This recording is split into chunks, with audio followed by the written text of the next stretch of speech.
तालुका काँग्रेसमध्ये मोठी राजकीय घडामोड घडली असून काँग्रेसचे तालुकाध्यक्ष विजय डोळस यांनी आपल्या पदाचा राजीनामा दिला आहे। त्यांच्या या निर्णयामुळे खेड तालुक्यातील काँग्रेसच्या राजकारणात खळबळ उडाली असून पक्ष संघटनेसमोर नवे आव्हान उभे राहिले आहे। गेल्या अनेक वर्षापासून विजय डोळस यांनी खेड तालुक्यात काँग्रेसची ध्येय धोरणे गावागावात पोहोचविण्यासाठी सातत्याने प्रयत्न केले।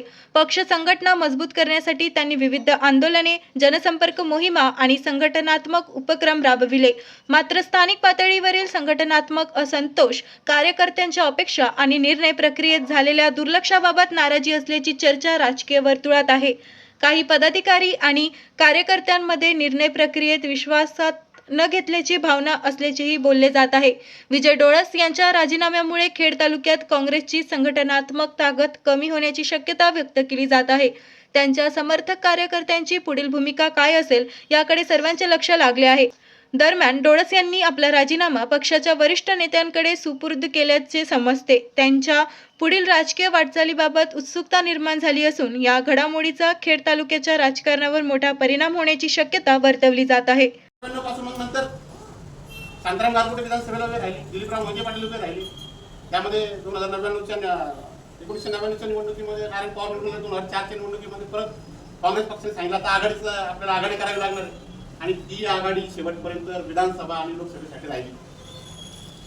पक्षाने ज्या वेळेस आघाड्या करायला सांगितल्या, विधानसभेमध्ये लोकसभेमध्ये करायला सांगितल्या, तर त्या विधानसभेत लोकसभेत आघाड्यावर राहिल्या। त्याच्यानंतर जिल्हा परिषदला कोणताही माणूस निवडून आला नाही, पंचायत समितीला निवडून आला नाही, बाजार समितीला निवडून आला नाही।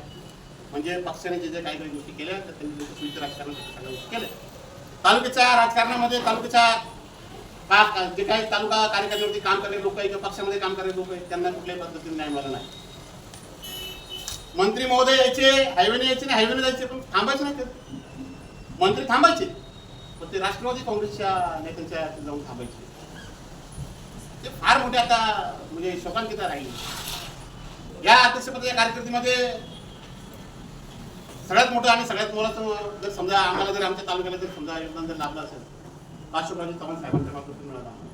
त्याच्यामध्ये पृथ्वीराज चव्हाण पण होते, सीएम होते, दोन्ही पण सीएम आहेत, माजी मुख्यमंत्री, त्यांच्या माध्यमातून कसे का अचानक तालुक्याच्या कार्यकर्त्यांना बळ मिळायचं। मध्यंतरीच्या कांदा आंदोलनाच्या काळामध्ये कार्यकर्त्यांवरती गुन्हा दाखल करण्याची वेळ आली, अंमलबजावणी करायचं नाही। नितीन राऊत, डॉक्टर नितीन राऊत माजी मंत्री, ऊर्जामंत्री यांचे चिरंजीव आपल्या तालुक्यामध्ये आले लोकांना हे बघितलं। त्यावेळेस काही कार्यकर्ते पळून गेले त्यावेळेस काँग्रेसचे। आम्ही उभे राहिलो कारण आम्ही चळवळीमध्ये बाबासाहेब आंबेडकरच्या चळवळीमध्ये काम करणारे कार्यकर्ते हे नेहमी छातीवरती वार घेतात। आम्ही हटलो नाही, दमवलो नाही, काय नाही। परंतु डॉक्टर नितीन राऊत यांनी